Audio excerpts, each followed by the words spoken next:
एक समय की बात है जब साद्दात एक नवजात शिशु था। वह अपनी मां के साथ एक जहाज में बैठकर गहरे समुद्र की यात्रा कर रहा था। उस समय साद्दात की उम्र मात्र 2 या 3 दिन की थी। जब जहाज समुद्र के बीचों बीच पहुंचा, अचानक जोरदार तूफान और बारिश शुरू हो गई। जहाज धीरे धीरे डूबने लगा, लेकिन साद्दात की मां ने जहाज के एक तख्ते को तैरते हुए देखा। बड़ी मुश्किल से उन्होंने अपने बच्चे को उस तख्ते पर रख दिया और तैरने लगी। जहाज में सवार सभी लोग मारे गए, लेकिन साद्दात और उसकी मां किसी तरह जिंदा बच गए। विशाल समुद्र में उनके पास कोई नहीं था जो उनकी मदद कर सके, सिर्फ अल्लाह पर भरोसा था। अपने बच्चे को देखते हुए मां की आंखों में आंसू आ गए। वह समझ नहीं पा रही थीं कि इस मासूम बच्चे को कैसे बचाएंगी। उनका दिल बेचैन हो गया था। तभी अल्लाह रब्बुल आलमीन ने फरिश्ता अजराइल को बुलाया और कहा, ऐ अजराइल, उस गहरे समुद्र में जाओ जहां मां और बच्चा जिंदा हैं। अब जाकर उस मां की जान निकाल लो। अजराइल फरिश्ता तुरंत समुद्र के बीच पहुंचा, जहां उसने देखा कि मां अपने बच्चे को प्यार कर रही थी और उसे दूध पिला रही थी। बच्चे को बचाने की हर संभव कोशिश कर रही थी। यह देखकर अजराइल को थोड़ा दुख हुआ।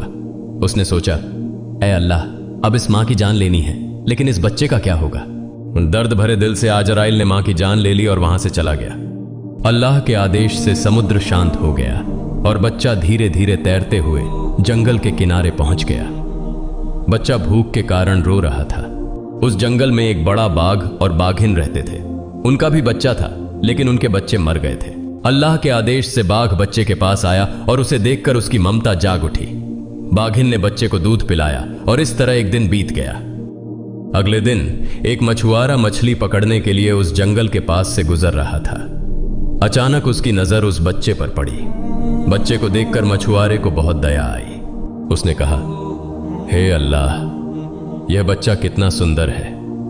नहीं जानता यह बच्चा किसका है और ऐसी जगह पर यह कैसे जीवित है जहां इसके पास खाने के लिए कुछ भी नहीं है। इन विचारों में खोए मछुआरे ने अंततः बच्चे को उठा लिया और उसे अपने कबीले के सरदार के पास ले गया। सरदार बच्चे को देखकर बहुत प्रभावित हुआ और उसने पूछा, यह बच्चा कहां से मिला? क्या तुम जानते हो कि इसके माता पिता कहां हैं? हमें इसे उसके माता पिता को लौटाना चाहिए। मछुआरे ने जवाब दिया, सरदार जी, मैं जब जंगल के पास से गुजर रहा था तब मैंने इसे एक पेड़ के नीचे रोते हुए पाया। इसके आसपास कोई नहीं था। मुझे लगता है कि इसके माता पिता अब इस दुनिया में नहीं रहे। इसे देखकर मुझे बहुत दया आई, इसलिए मैं इसे आपके पास लाया हूं। सरदार ने कहा, ठीक है, मेरे पास कोई बच्चा नहीं है। इस बच्चे की जिम्मेदारी अब मैं उठाऊंगा। आज से मैं इसे पालूंगा। इस तरह साद्दात बड़ा होने लगा। जब वह 8-9 साल का हुआ तो अन्य बच्चों के साथ खेलता। वह बहुत ही सुंदर और स्वस्थ था। उसकी मासूमियत सभी को आकर्षित करती थी। वह बेहद बहादुर और चालाक था। एक दिन वह मैदान में खेल रहा था। तभी अचानक उसने देखा कि कुछ सैनिक बगल की सड़क से गुजर रहे थे। यह देखकर सभी लोग डर के मारे भाग गए, लेकिन बच्चा साद्दात वहीं खड़ा रहा। उन सैनिकों में से एक की एक आंख अंधी थी। उसे पता था कि सुरमा अंधापन दूर करने में एक महान औषधि है, इसलिए वह जहां भी जाता सुरमा की तलाश करता। सड़क के किनारे से गुजरते समय उस अंधे सैनिक को एक सुंदर डिब्बा दिखाई दिया। जब उसने उसे उठाकर देखा तो वह सुरमे का डिब्बा था, जिससे वह बहुत खुश हुआ। सैनिक ने डिब्बा खोलकर सुरमा अपनी आंखों में लगाने का प्रयास किया। तभी एक और सैनिक ने कहा, आप सुरमा लगाने से पहले इसे जांच लीजिए, इसमें कोई हानिकारक तत्व हो सकता है। तब वह सैनिक बोला, इसे कैसे जांचें? तभी एक और सैनिक ने कहा, वहां देखो, वह बच्चा खड़ा है, उससे जांच करवाओ। तब उस सैनिक ने बच्चे से कहा, तुम यहां क्यों खड़े हो? इधर आओ। बच्चा बिना डरे आगे आया और बोला, आपने मुझे क्यों बुलाया? मैंने कुछ नहीं किया। सैनिक ने कहा, यह सुरमा अपनी आंखों में लगाओ। बच्चा बिना डरे सुरमा अपनी आंखों में लगाने लगा। सुरमा लगाते ही उसकी अंतरात्मा की आंखें खुल गईं। अब वह दुनिया की हर वस्तु को देख सकता था, यहां तक कि धरती के नीचे छिपा सोना, चांदी, हीरे और अन्य कीमती खजाने भी। वह बच्चा बहुत चालाक था। केवल चालाक ही नहीं बल्कि धोखेबाज भी था। उसने सोचा, यह सब इन्हें नहीं बताया जा सकता, मुझे कुछ और कहना होगा। उधर एक सैनिक बोला, तुम कुछ कह क्यों नहीं रहे हो? तुम्हें क्या हुआ? तभी बच्चा झूठी एक्टिंग करते हुए रोने लगा और बोला, सुरमा लगाने से मेरी आंखों में बहुत तेज दर्द हो रहा है। मेरी आंखें जल रही हैं। अब मैं क्या करूं? आपने मुझे क्या दिया? यह सुनकर एक सैनिक ने अंधे सैनिक से कहा, लगता है सुरमे में कोई मिलावट है, यह असली सुरमा नहीं है। इसके बाद उन्होंने सुरमे का डिब्बा फेंक दिया और वहां से डर के मारे भाग गए। बच्चा तुरंत वह सुरमे का डिब्बा उठाकर अपने घर आ गया। घर आकर उसने अपने पिता से कहा, पिताजी, मुझे एक ऐसी चीज मिली है जिससे हम बहुत जल्दी राजा बन सकते हैं। तब उसके पिता ने कहा, क्या मिला है? तब बच्चे ने कहा, पिता, मुझे एक ऐसा सुरमा मिला है जिसे लगाने से धरती के नीचे छिपा सोना, चांदी, हीरे मोती सब कुछ दिखाई देने लगता है। तब उसके पिता ने कहा, यह तो बहुत खुशी की बात है बेटे, तुम्हें अब कोई डर नहीं है। मेरे पास बहुत से लोग हैं और अनगिनत घोड़े और गधे भी। तुम आंखों में सुरमा लगाकर चलो, जहां भी तुम सोना चांदी का खजाना देखोगे हमें बता देना, हम उसे उठा लेंगे। इस तरह 10 साल बाद वह बच्चा जब एक युवा बन गया तो अचानक एक दिन सरदार की मृत्यु हो गई। सरदार की मृत्यु के कुछ दिनों बाद किसी ने कहा, अब हमारा सरदार कौन बनेगा? तभी एक और व्यक्ति ने कहा, चूंकि हमारे सरदार ने उसे पाला पोसा और बड़ा किया है तो यही युवक सरदार बनेगा। सभी की सहमति से उस युवक को सरदार बनाया गया। कुछ समय बाद युवक साद्दात बहुत अहंकारी हो गया, क्योंकि उसके पास बहुत धन दौलत थी। वह किसी की परवाह नहीं करता था, यहां तक कि देश के बादशाह की भी परवाह नहीं करता था। इस तरह कुछ सालों बाद उसने अपने प्रशिक्षित सैनिकों की मदद से देश के बादशाह को हरा दिया और खुद देश के सिंहासन पर बैठ गया और सत्ता अपने हाथ में ले ली। जो कभी एक असहाय बच्चा था वह आज देश का शासक बन गया। एक दिन बादशाह साद्दात ने अपनी राजसभा में मंत्रियों, वजीरों और सभी अधिकारियों को बुलाकर कहा, मेरे पास धन दौलत, सोना चांदी, हीरे जवाहरात, हाथी घोड़े गधे सहित कुछ भी कमी नहीं है। मेरी जैसी सुंदर सूरत है और मेरे पास जितना धन है, क्या मैं खुदा बनने के योग्य नहीं हूं? वहां मौजूद सभी मंत्रियों और वजीरों ने एक साथ कहा, बिल्कुल, जिसके पास इतना धन दौलत, महल, हाथी घोड़े हैं, अगर तुम खुदा नहीं बनोगे तो इस दुनिया में खुदा बनने के योग्य और कौन हो सकता है? इतना सुंदर खजाना और इतने सारे कर्मचारी, हर चीज तुम्हारे पास है, तो तुम खुदा बनने के योग्य हो। तब बादशाह साद्दात का घमंड और बढ़ गया। उसने कहा, कल से इस देश में कोई भी व्यक्ति पेड़ या पत्थर की मूर्ति की पूजा न करे, बल्कि सब बादशाह साद्दात की पूजा करें। वास्तव में बादशाह साद्दात के खिलाफ बोलने की हिम्मत किसी में नहीं थी। बादशाह साद्दात के आदेश के अनुसार अगले दिन से उसकी सेना देश के अलग अलग हिस्सों में निकल पड़ी। एक जगह पहुंचकर उन्होंने घोषणा की, आज से इस देश में कोई मूर्ति पूजा नहीं करेगा, उसकी जगह बादशाह साद्दात की पूजा करेगा। अगर कोई इसका उल्लंघन करेगा तो उसे मौत की सजा दी जाएगी। यह कहकर उसकी सेना वहां से चली गई। उधर हजरत हूद अलैहिस्सलाम सभी को मूर्ति पूजा छोड़कर अल्लाह के रास्ते पर आने और उसकी इबादत करने की दावत दे रहे थे। लेकिन बादशाह साद्दात की सेना से ऐसी बातें सुनने के कुछ दिनों बाद हजरत हूद अलैहिस्सलाम खुद बादशाह साद्दात के दरबार में आ पहुंचे। हजरत हूद अलैहिस्सलाम ने कहा, हे बादशाह साद्दात, सुना है तुम लोगों से अपनी पूजा करने को कह रहे हो, तुम खुदा होने का दावा कर रहे हो, तुम्हें इतनी हिम्मत किसने दी? अब भी समय है, एक अल्लाह पर ईमान लाओ। हजरत हूद अलैहिस्सलाम की बहादुरी देखकर शाही दरबार में सब हैरान रह गए, जिससे पूरा देश, वजीर नाजिर, मंत्री और यहां तक कि खुद बादशाह की बीवी भी खौफ में रहती थी। वहीं एक दरवेश उसे नसीहत दे रहा था। कोई नहीं समझ पा रहा था कि यह व्यक्ति कौन है। बगल में खड़े मंत्री ने कहा, हुजूर, यह व्यक्ति कौन है जो आप पर बातें कर रहा है? इसकी हिम्मत तो कम नहीं है। तब बादशाह साद्दात बहुत गुस्से में आ गया और गरजते हुए चिल्लाया, मैं तुम्हारे अल्लाह को क्यों मानूं? मैं खुद ही खुदा हूं। तब हजरत हूद अलैहिस्सलाम ने कहा, अल्लाह परम कृपालु हैं, वह तुम्हें दुनिया में खुश रखेंगे और मौत के बाद तुम्हें जन्नत में जगह देंगे। यह सुनकर बादशाह साद्दात हंसते हुए बोला, तुम्हारा अल्लाह मुझसे भी ज्यादा खुशहाल है। हजरत हूद अलैहिस्सलाम ने कहा, बेशक अल्लाह ने नेक बंदों के लिए जन्नत तैयार की है।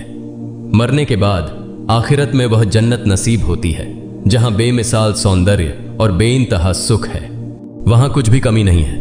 वहां हूरें होंगी, खाने की लजीज चीजें होंगी जो दुनिया के हर खाने से अलग होंगी। वहां शहद और दूध की नदियां बहेंगी। यह सुनकर बादशाह साद्दात हंसते हुए बोला, छोड़ो अपने अल्लाह की जन्नत की कहानियां, ऐसी अजीब और गरीब कहानियां मैंने बहुत सुनी हैं। हजरत हूद अलैहिस्सलाम ने कहा, यह कोई झूठी कहानियां नहीं हैं, ये सब सच्ची हैं। अल्लाह की बेमिसाल जन्नत तुम्हें पसंद नहीं आती?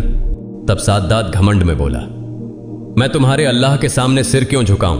क्या मैं तुम्हारे अल्लाह जैसा जन्नत नहीं बना सकता? मेरे पास तो किसी चीज की कमी नहीं है। हजरत हूद अलैहिस्सलाम ने कहा, बादशाह साद्दात, तुम्हारा दिमाग खराब हो गया है। नहीं तो तुम ऐसी बातें नहीं कहते। अल्लाह जो कर सकते हैं वह दुनिया का कोई इंसान कभी नहीं कर सकता। साद्दात ने घमंड से हंसते हुए कहा, मूर्ख लोग ऐसी बातें करते हैं, मैं यकीनन कर सकता हूं। मेरे पास दौलत आता रहता है। कर्मचारी, किसी चीज की कमी नहीं है। मैं तुम्हारे अल्लाह की तरह एक जन्नत बनाकर दिखाऊंगा। साद्दात की बातें सुनकर हजरत हूद अलैहिस्सलाम ने गुस्से से कहा, मूर्ख बादशाह, तुम्हारा यह बड़ा घमंड और यह दावा अल्लाह कतई बर्दाश्त नहीं करेगा। सद्दात उस समय बहुत गुस्से में आकर हजरत हूद अलैहिस्सलाम को वहां से निकाल दिया। कुछ दिनों बाद बादशाह सद्दात ने अपने सारे वजीर, नाजिर, मंत्री और कर्मचारियों को बुलाकर कहा, मैं इस दुनिया में एक स्वर्ग बनाने का संकल्प लिया हूं, इसलिए तुम लोग उपयुक्त स्थान की तलाश करो। हुक्म मिलते ही पूरे देश की सेना जगह की खोज में निकल पड़ी। काफी खोजबीन के बाद एक जगह सभी को पसंद आई। यह खबर देने के लिए वे सभी जल्दी से राज दरबार में पहुंचे। सद्दात का मुख्य सलाहकार बादशाह से बोला, हुजूर, स्वर्ग बनाने के लिए सबसे सुंदर और उपयुक्त स्थान मिल गया है।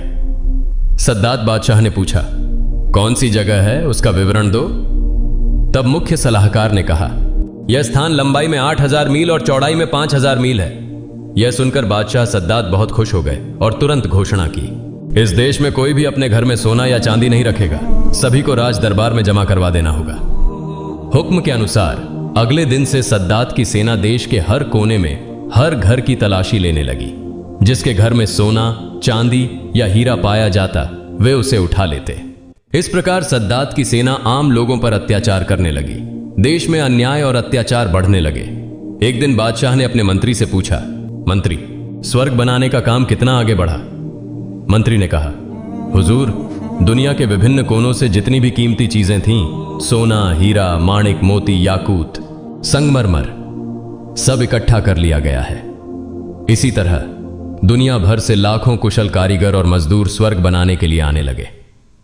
बादशाह सद्दात ने उन्हें आदेश दिया, तुम स्वर्ग में ऐसी शानदार इमारतें बनाओगे जिनकी एक ईंट सोने की होगी और दूसरी चांदी की। दिन रात मेहनत करके 300 साल में स्वर्ग तैयार किया गया। कई इतिहासकारों के अनुसार वह अद्भुत और अद्वितीय रूप से सुंदर था। हर दिशा में नजर डालने पर बस सौंदर्य ही दिखाई देता था। वहां शाही महल के चारों ओर सफेद संगमरमर की अनगिनत कारीगरी की गई थी। बगीचों में सोने चांदी के पेड़ लगे थे, जिनकी पत्तियां और फल कीमती पत्थरों से बने थे। वहां से एक खुशबूदार झरना बहता था, जिसमें पानी गुलाब की तरह महकता था। आखिरकार एक दिन बादशाह सद्दात अपने पूरे लाव लश्कर के साथ उस स्वर्ग में प्रवेश करने के लिए निकल पड़ा। जब वह स्वर्ग के दरवाजे के पास पहुंचा, तभी अल्लाह ताला ने हजरत अजराइल फरिश्ते को हुक्म दिया, जाओ और बादशाह सद्दात की रूह कब्ज कर लो। हजरत अजराइल एक खूबसूरत युवक का रूप लेकर स्वर्ग के दरवाजे पर खड़े हो गए। उन्हें देखकर बादशाह ने सोचा कि वे स्वर्ग के दरबानी हैं और उनसे पूछने लगे, तुम क्या स्वर्ग के दारोगा हो? युवक ने उत्तर दिया, नहीं, मैं हजरत अजराइल हूं और तुम्हारी रूह कब्ज करने आया हूं। सद्दात यह सुनकर चौंक गए। क्रोध में आकर चिल्लाए, सावधान, मुझसे मजाक मत करो। बिना किसी का इंतजार किए उसने खुद ही अजराइल का सामना करने के लिए तैयार हो गया। लेकिन क्या आश्चर्य, वह वहीं पत्थर की तरह ठिठक कर रह गया। डर से उसका पूरा शरीर पसीने से तर हो गया। वह चिल्लाते हुए बोला, सैनिकों, दुश्मन का मुकाबला करो। तभी हजरत अजराइल फरिश्ता जोर से हंसते हुए बोले, कहां है तुम्हारी वह विशाल सेना? कहां है तुम्हारी वह बड़ी ताकत? साद्दात ने गौर से देखा। उसके सभी सैनिक, मंत्री और नौकर चाकर जहां थे, वहां से सभी गायब हो चुके थे। साद्दात ठिठुरने लगा, उसके घुटने कांपने लगे। फिर वह डरते हुए स्वर में बोला, क्या तुम सचमुच अजराइल हो? हजरत अजराइल फरिश्ता बोले, हां, मैं ही अजराइल हूं, लेकिन अब मेरे पास देर करने का समय नहीं है। मुझे अल्लाह का आदेश पूरा करना है और मैं अभी तुम्हारी जान लेने आया हूं। साद्दात असहाय होकर रोने लगा, बच्चे की तरह घिघियाने लगा और हाथ जोड़कर पैरों में गिरकर कहने लगा, हे अजराइल, मुझे थोड़ा सा और समय दो। मैंने इतने वर्षों की मेहनत से यह जन्नत बनाई है, मुझे बस थोड़ा सा समय दो इसे देखने का। हजरत अजराइल फरिश्ता ने सख्त आवाज में कहा, खबरदार, एक कदम भी आगे मत बढ़ाना। साद्दात ने जोर जोर से रोना शुरू कर दिया। उसी अवस्था में हजरत अजराइल फरिश्ता ने उसकी जान ले ली। फिर अचानक एक भयंकर और जोरदार आवाज के साथ साद्दात का बनाया हुआ वह शानदार जन्नत पूरी तरह से धरती में मिल गया। धरती पर उसकी कोई निशानी बाकी नहीं रही। धरती पर घमंड का यह परिणाम होता है और यह लोगों के दिलों में बस एक सबक बनकर रह गया। एक दिन हजरत आजराइल फरिश्ता अल्लाह के दरबार में हाजिर हुए और कहने लगे, मैं आपकी आज्ञा से लोगों की जान लेता हूं और मुझे कभी कोई ममता नहीं आती, लेकिन 2 बार ऐसा हुआ जब मुझे जान लेते समय थोड़ा अफसोस हुआ। उनमें से एक वह महिला थी जो समुद्र में जहाज के डूबने के बाद अपने बच्चे के साथ एक लकड़ी पर तैर रही थी, और तभी आपने उसकी जान लेने का हुक्म दिया। तब मुझे उस बच्चे के लिए बहुत दया आई कि अब उसका क्या होगा, उसे कौन दूध पिलाएगा, कौन उसकी देखभाल करेगा। और दूसरा था वह बादशाह जिसने सैकड़ों वर्षों की मेहनत से एक अद्भुत जन्नत बनाई थी। जब वह उसमें प्रवेश करने ही वाला था तब आपने मुझे उसकी जान लेने का हुक्म दिया। मुझे बहुत बुरा लगा कि उसने अपनी बनाई हुई जन्नत को एक पल के लिए भी नहीं देख पाया। हजरत आजराइल फरिश्ता की यह बात सुनकर अल्लाह रब्बुल आलमीन ने कहा, हे आजराइल, जिसके लिए तुम्हें दया आई, जिसके लिए तुम अफसोस कर रहे हो, वह वही बच्चा है जिसकी मां की जान लेने पर तुम्हें समुद्र में दया आई थी। वह बच्चा बड़ा होकर मेरा नाफरमान बना, घमंड किया और मुझे इनकार किया। उसने मेरे आदेशों का विरोध किया, इसलिए मैंने उसे उसकी जन्नत में कदम रखने का मौका नहीं दिया, बल्कि उसके अंदर प्रवेश करने से पहले ही सब कुछ नष्ट कर दिया। प्रिय दर्शकों, इस घटना से हमें सीख लेनी चाहिए। अगर अल्लाह की दी हुई नेमतों का हम नाजायज इस्तेमाल करें, अल्लाह की नाफरमानी करें और घमंड करें, तो इसका अंजाम बहुत बुरा होता है। हम इस दुनिया में अल्लाह की दी हुई नेमतों के बीच रहते हुए भी लगातार उसकी नाफरमानी कर रहे हैं। हमें इन बुराइयों से बचना चाहिए और सही रास्ते पर चलने की कोशिश करनी चाहिए। अल्लाह ताला हमें घमंड, लालच, सूद, रिश्वत और हराम से दूर रखे और हमें पैगंबर मोहम्मद सल्लल्लाहु अलैहि वसल्लम के दिखाए हुए रास्ते पर चलने की तौफीक दे। आमीन।